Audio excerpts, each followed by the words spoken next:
თუ თქვენ ბანანი გიყვართ, მაშინ ეს 5 ფაქტი სწორედ რომ თქვენთვისაა. დავუნახოთ აქედან რამდენი იცოდით. პირველი, ბანანი არასდროს არ მირთვათ გავრეცხავი. ხო, მართლა.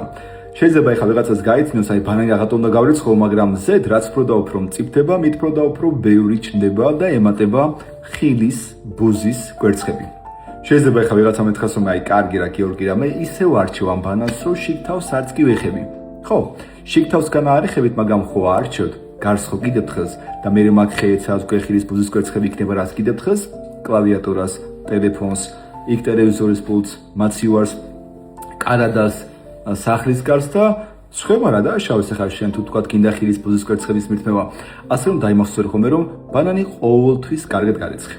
ეს ერთი. მეორე. ანუ ბანანი არასდროს არ უნდა შეინახო ვარშთან, ავოკადოსთან, პომიდორთან და ზოგადად სხვა ხილბოსტნეულთან ერთად. ეს იმიტომ რომ ის ხილი და ბოსტნეული გამოყოფს ეთილენს და ეთილენი ბანანს კიდევ უფრო ჩქარა ამწიფებს. ბანანს ჯობს რომ ყუნწი კარგად დაუფარო. დაუფარო მაგალითად არ ვიცი, ფოლგით, რამით. ეს იმიტომ რომ სწორედ რომ ყუნწიდან გამოყოფა ეთილენი. ხო, აი სწორედ მაგიტო ფარავენ ყუნწს, რომ აქედან გამოყოფა ეთილენი.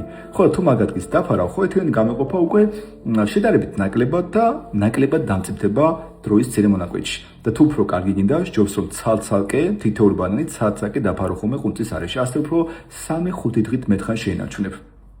და საერთოდ თუ ბანანს ჩამოკიდებ, უფრო უკეთესი იქნება. იმიტომ რომ ჰაერის ნაკადი არ მისცემს ეთილენს იქ დაგროვების საშუალებას. ესე არ გაგიფუჭდება და ბანანი არასდროს არ შეინახო ზეოფრის პარკში.